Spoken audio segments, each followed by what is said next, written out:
So today we're going to talk about gold making on official Classic WoW hardcore servers. I have always been very interested in gold making in World of Warcraft. It's been one of my primary ways of having fun in the game for a while, and I have recently expanded my gold making empire past 1,000,000 gold in Wrath of the Lich King Classic, a gold making journey that I started back in Classic WoW. In Season of Mastery, I also managed to get above 20,000 gold in just a couple of months, and all of this I have done without ever botting, cheating, or doing a single GDKP raid. For me, gold making is just a way for me to enjoy the game. I like seeing numbers go up, it's a way to constantly make progress and become better in one aspect of the game, and I like both farming for gold and playing the auction house by flipping and investing. I am personally incredibly excited about the upcoming gold making journey on official hardcore servers, as it provides a whole new economy and a new challenge. For Classic WoW, we knew pretty much exactly what was coming in terms of content and when it was coming. We had an entire roadmap, we knew what was coming in Phase 1, Phase 2, and so on, and we also knew roughly when that content was coming out. Plus we knew which consumables were needed in what phase, due to having played it several times over on private servers. For hardcore, everything is still very new.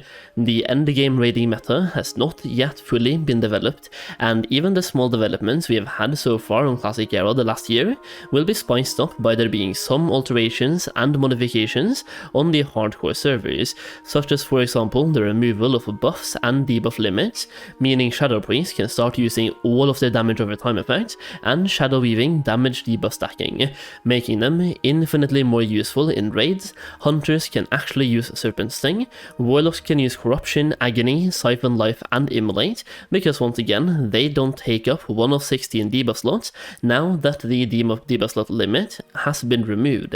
So long story short, a lot of powerful classes that were initially nerfed by not being able to use all of their spells are suddenly a lot more powerful on the official hardcore servers than they have been before. We are also getting official hardcore servers in Classic Era, a fully progressed version of the game, meaning all of the content will be unlocked and we have access to materials and items at the start which we had to wait months for in Classic WoW. Think of the demand for Mooncloth, for example, which spiked in Phase 4 of Classic WoW when Sul'Gurub came out, and the addition of Bloodwine farming for the Bloodwine set. For the hardcore servers, all of this will be there from the very start, which I personally think is incredibly exciting, although it might also be a little bit overwhelming since like all of the raids, dungeons and the best in slot items, and all of that being available from the start, but I think it's exciting nonetheless. Speaking of exciting, I have also made a gold making guide for these upcoming hardcore servers, or server, where I will teach you all of my gold making secrets and strategies that I have used to make tens of thousands of gold in Classic WoW, which I further use to build my currently 1.2 million gold empire in Wrath of the Lich King Classic, and I also use these strategies to make over 20,000 gold in the first 2 months, or first few months of Season of Mastery. The thing with vanilla WoW is, no matter if everyone knows what content is coming, it is so easy to make profit by crafting and flipping the right items at the right time, and there's so many hidden gems out there in terms of both gold farming and flipping, which once again I include in this guide. The guide itself is currently 134 pages long, contains more than 15 different gold farms, and teaches you how to make gold with professions. On top of that, we also cover crafting, flipping and investing, which I have used to make most of my gold in Classic WoW. By purchasing the guide, you also get access to a private Discord server for gold making, and we are building the best gold making community in the game. And because the guide itself is uploaded to a public store, I want to give you guys an extra incentive and discount because you're also supporting me on YouTube, so you can use the code Solheim to get the guide at half price. The link to the guide will be down below.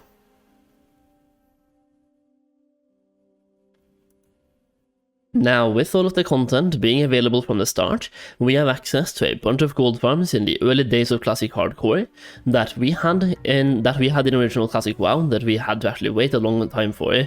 For example, my first reference, which was the Bloodvine farming in Sul'Gurub.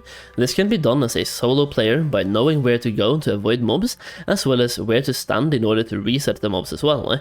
Any class can have access to a couple of voodoo piles per run, every single time for class items, as well as a couple of herb spawns inside Sul'Gurub while solo farming for bloodvines, without ever having to kill a single mob inside the raid. And if you're a hunter or a warlock on top of that, you actually have access to a couple more spawns by utilizing your pet toolkit. I actually have a video from way back in Classic WoW where I solo farmed Sul'Gurub for voodoo piles and bloodvines as a hunter back in 2020, which was incredibly lucrative. Now, how lucrative this will be on the official hardcore series, I do not know, based on the Bloodvine set probably not being the best in slot, since Ankh-Iraj and Naxxramas is also available from the start, but it does offer some very insane early gear for cloth users, which provides quick and easy DPS upgrades in the early stage of the game.